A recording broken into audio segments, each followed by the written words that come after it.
Hello everyone, ndabashuhuje mwe mukurikiye YouTube channel yacu yitwa Truemen, tubahaye ikaze. Uyu munsi tugiye kurebana ku kintu cyitwa Reinforced Concrete Design.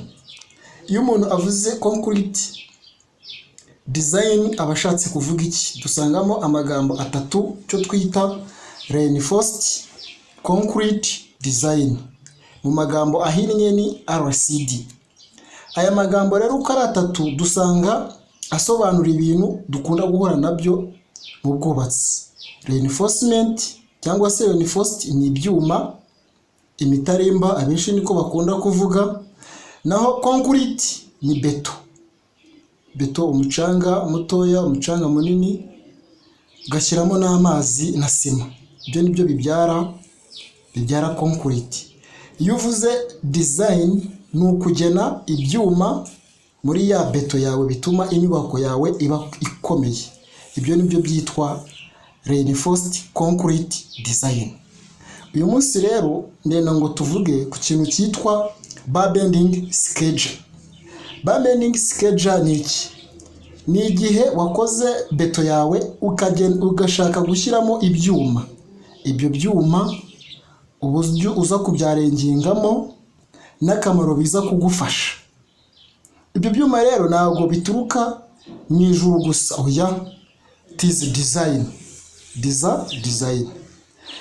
Reka hano dufate nk'urugero, ufite inyubako yawe ni urukuta, murarureba hano, rufite uburebure bwo kuva aha kugera aha. Nuramuka uteranyije zino mezere dufite hano n'izi ngizi uraza gusanga urukuta rwacu rufite uburebure bwa milimetero 400. Ufite urukuta rufite uburebure bwa milimetero 4000 uburebure. Ubuhagarike bwa bimu yawe cyangwa se rento ku bantu bakoresha igifaransa ifite 400 mm. Naho ubuhagarike bwa beam na width tuza kububona ku cyo twita cross section. Cross section turayisanga aha ngaha. Dukomeje isomo ryacu rero twavuze yuko dimension, ubugari cyangwa se dukunda kubibona iyo dukoze icyo bita cross section. Cross section ni iki? Cross section ni igihe wafashe beam yawe ukayikata, wamara kuyikata uhagaze ugakuraho igice kimwe ukareba ikindi kiba kigize gute, kiba gisigaye. Niho uza ukabona bino bipimo muri kubona hano. Noneho dutangire twibaze kuri kino gishushanyo cyacu dufite. Turahabona iki?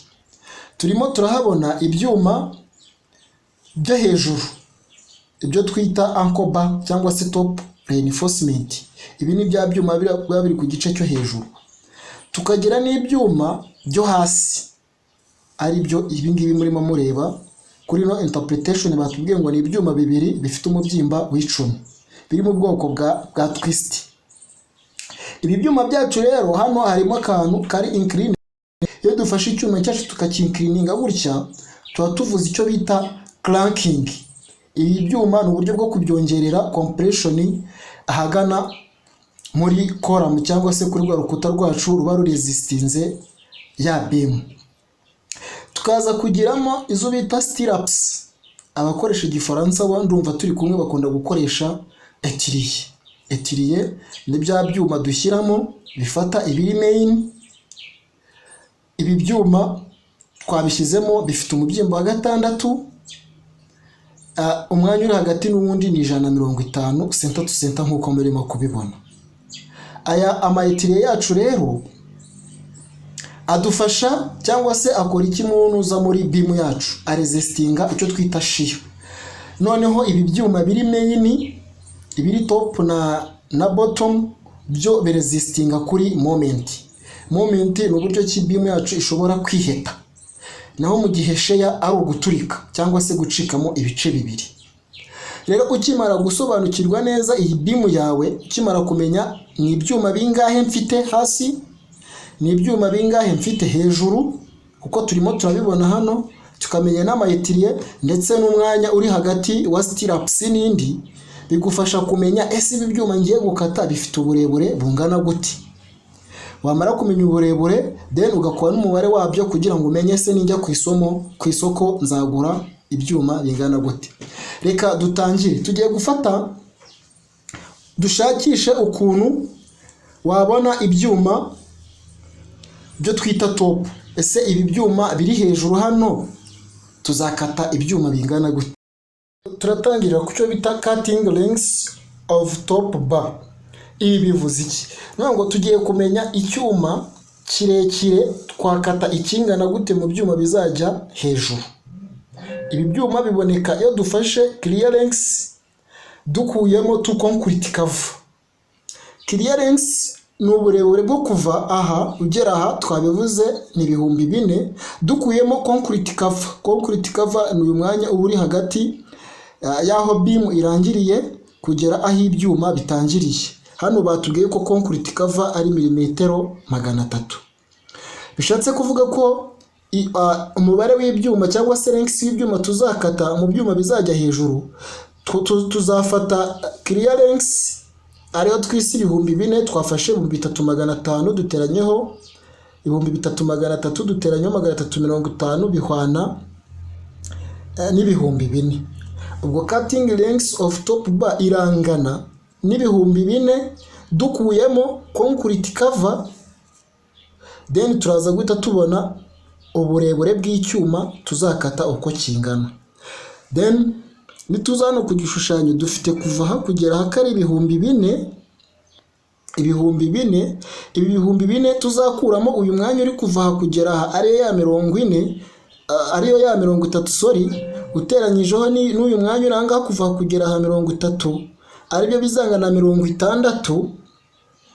Ibi ngibi tubikure mu 4,000 dusigarane yuko icyuma tuzakata ari 3,940. Ubwo aha tubonye ibyuma tuzakata ku byuma tuzashyira top, which means ibi byuma biri aha ngaha tuzakata icyuma gifite 3,940. Noneho tugiye gushaka ibyuma byo twise crank bar. Ni ibi byuma biri kuri bottom. Ibi byuma rero turaza kubibona dute? Nabyo turaza gufata clearance dukuyemo concrete cover nkuko twabikoze ku byuma bya hejuru, ariko hiyongeyeho kano kantu kari inclined. Kano kantu kari inclined kaboneka gate? Kano kari inclined batubwira yuko kaba kangana na 0.42D. Katurebe hano uko tubikalculating. Formule ngiyi murimo murayireba. Cutting lengths of crank bar irangana na clearance minus 2 concrete cover uteranyijeho 2 bend. Cutting lengths of crank bivuze yuko na clearance 4,000 mm dukuyemo 2 concrete cover. Concrete cover twavuze yuko ari 30, duteranyijeho ibyuma bibiri clanked na hangaha. Iki cyuma iyo cyabaye inclined kinklina batubwira yuko ari 0.42D, which means cutting lengths of crank bar will be equal to 4,000 4,000 minus 60 plus 2 bracket 0.42 times D. This D will be as we see figures here. 10 bar diameter.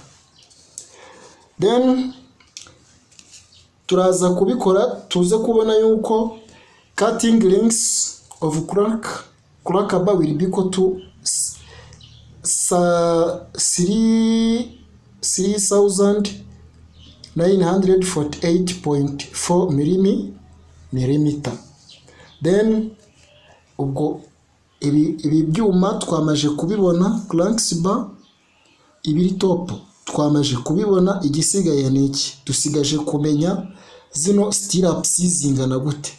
Izi stirrups turabanza tumenye umubare wazo. Umubare wazo turabona dute? Turabona ari uko dufashe ubu burebure twamaje gukuramo concrete cover, tugabanyije spacing here we have 150 mm center to center. Tuyigabanyeho duteranyeho rimwe turaza guhita tubona umubare w'ibyuma.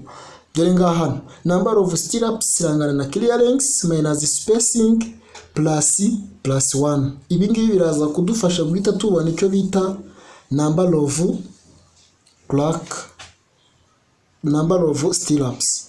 Hano number of stirrups ziraza kungana na ya clearance divided by spacing plus 1. Hano twabonye ibyuma 27 n'ibice bibiri. Ahangaha tureta twararundinga tuvuge ko twaba dufite ibyuma 28. Bivuze iki? Bivuze yuko muri ino bimu yacu ifite ibihumbi 4 mu burebure, tuzashyiramo amayitiriye 28. Hagati ya itiriye n'indi harimo santimetero cyangwa se umwanya w'150 mm uvuye ku cyuma ujya ku kindi. Noneho tukimara kubona uyu mubare w'ibyuma, turaza kwibaza ese izi stirrups zacu cyangwa se ziyitiriye kamwe ukarambuye kaba gafite uburebure bungana gute? Nibyo tugiye kureba. Aha dufite etiriye yacu izaba imezemo gutya, ije ikanagera n'utwo bita uduhooks cyangwa se utuntu tuba turi kurenga kunuza ku byuma tuza guhorodinga za main bar ziba zihagaze cyangwa se ziryamye muri beam. Aha rero nk'uko twabivuze haraguru, twavuze yuko dufite beam yacu iri cross section ifite 400 kuri 300. 400 kuri 300. Turimo turashaka iyi etiri irimo imbere izangana ite. Iyi etiri irimo imbere iraza kungana nuko turi bufate uru ruhande tugateranyaho uru tugateranyaho uru, mbese muri make ni umuzenguruko w'iyi cross section beam duteranyijeho izi two hooks, akangaka karimo ku extendingaho hano, dukuyemo umwanya wo kubendinga bino byuma byacu. Nibyo twabonye hano muri formule. Twavuze yuko cutting lengths for stirrups zingana na perimeter plus 2 hook, ni twa tuntu tuba turimo imbere hano, then ukuyemo 3 bent at 90 degree. Ahangaha hamwe n'ahangaha byibendinzemo inshuro 3, dukuyemo inshuro 2 zabaye bent ku 135. Iki cyuma kugira ngo kigonde kigere hano nuko kiba kigonze kuri angle y'135. Iyo tuvuze two hook ibingana na 9D, mu gihe bend kuri angle ya 90 iringana na 2D, mu gihe bend yo ku 135 iringana na 3D. Ubwo rero cutting lengths yacu kuri stirrups iraza kungana na 240 duteranyijeho 320 inshuro 2. Iyi niyo twise perimeter ya beam yacu. Iyi 220 340 byavuye kuri ino beam yacu iri cross section. Hano ifite 400, ariko tuza gukuramo concrete cover 30 yo hejuru na 30 yo hasi, ari byo biza kuba 60. Dukuye muri 400 tuza gusigarana 320. Naho ubugari dufite 300, naho tuza gukuramo concrete cover 30 ruhande, naha 30 tukaza gusigarana 220. Nituvuga perimeter rero ni umuzenguruko, aha hose haza kungana gute? Nibyo twafashe ibi ngibi tubitaye muzinga inshuro 2. Tuza kongeraho two hook. Dore ni utungutu twavuze yuko tuba tungana na 9D. Hook imwe ingana na 9D. Iyi D yacu rero irangana na 6 mm. Naho 3 bracket 2 times 8, ahangaha ni ibyuma 3 byibendinze kuri angle ya 90. Iyi cyuma kibendinze kuri angle ya 90 tuvuga yuko ari 2D. This 8 is diameter of stirrups which is equal to 8. Turaza gukubana kabiri tugakuba n'ibyuma bitatu tuza gukura muri bya bindi byose twagize gute twateranyije. Ukuyemo ibyuma bibiri twakavinze kuri angle y'135, 135 biba bingana na CD. This D niyo 8. Ngibi hano uko twabishyizemo byose naramuka ubiteranyije ukabikuramo, uraza kubona ko dufite etiriye ingana n'ijana n'igihumbi n'ijana na 172 milimita.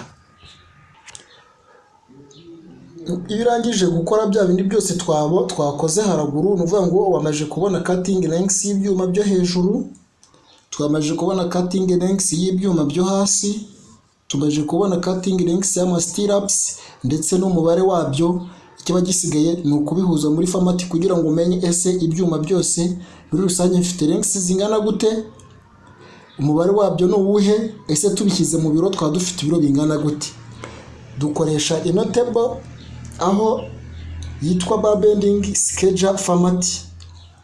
Tuba dufite bar shape, uko ni ukuntu icyuma kiba kimeze mu ntuza muri ya beam yacu, tukagira bar diameter no mubyimba wa cya byuma byacu. Ese ibyuma byo hejuru byari bifite umubyimba wa kangahe? Ni 12. Ibyuma biri cranked byari bifite umubyimba wa kangahe? Ni 10. Stirrups zacu zifite umubyimba wa kangahe? Wa 6. Umubare nkuko turi kubibona hano, ibyuma byo hejuru ni bingahe? Ni 2. Nibyo dufitemo hano. Ibyuma byo hasi biri cranked nabyo ni 2. Ngibi hano ni ibyuma 2. Noneho stirrups zo twazishatse umubare wazo twabonye yuko ari 28. Then cutting lengths nazo twazicalculatinze, uraza ukazuzuzamo hano.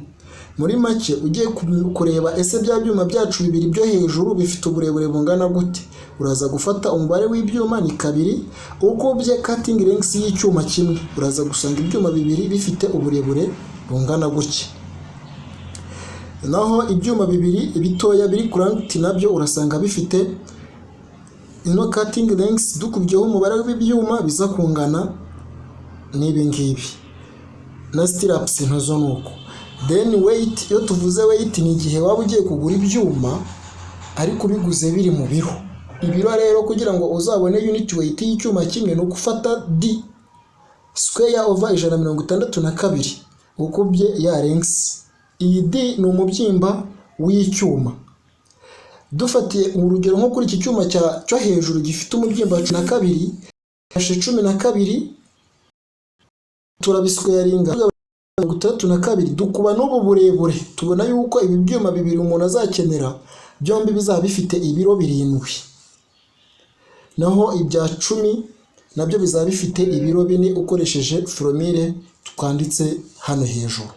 Muri rusange ugiye ku isoko ari nk'umuntu waguhaye akazi ko gukora nko kumena beto, ino beam yacu ifite metero ibihumbi, ifite uburebure bw'ibihumbi 4, ku bugari bw'ibihumbi bwa 300, ubuhagarike bwa 400, wamuzanira ibyuma bifite uburebure bw'ibihumbi 780 mm, akaba ari ibyuma azakoresha hejuru bizaba bifite umubyimba wa 12, akazana n'ibindi bifite umubyimba w'10 bifite uburebure bw'ibihumbi 789. Izi ni milimeter nuzijyana muri metero urasanga ari 7.88 meter, 7.89 meter. Urumva yuko ni metero. Wagura icyuma kimwe cya 12 ukagira ibindi bice usagura, nanga ukagura icyuma cya 12 ukagira utundi tuntu usagura, ukagura na etiriye ifite metero 32. Zino metero 32 ugabanyije kuko aga etiriye kamwe kaba gafite metero 12, wasanga harimo ga etiriye 2. Uvuga ngo umuguriye bwa etiriye 2 bwamukorera. Uguze etiriye 2 za 10, etiriye 2 zifite diameter ya 6, ukagurana n'ibyuma 2 n'icyuma kimwe gifite diameter y'10, ukagura n'ikindi cyuma kimwe gifite diameter ya 12. Ibi byuma byagira gute? Byagukorera. byagukorera. Ni ukuvuga ngo ubutaha kuri video tuzabasha kureba ese umuntu afite ino bimu ingana gutya yamenamo beto ingana ite. Beto icyo twise concrete. Concrete twavuze yuko ari umucanga mutoya, ari wo twita fine aggregate, icyo bita sand, tukagira icyo bita coarse aggregate, bakunda kuyita gravel, tukagira icyo bita sima, tukagira n'icyo twita amazi water, hakiyongeramo na admixture iyo ari ngombwa. Admixture yo kwimprovinga properties bitewe n'icyo waba ugiye gukora cyangwa se n'icyo ugiye kugikorera. Ahangaha rero ku isomo ryacu rikurikiyeho tuzareba ese zino ngano wazidetamininga gute wifashishije bino bipimo byacu. Murakoze rero kudukurikira, naho ubutaha mugire ibihe byiza.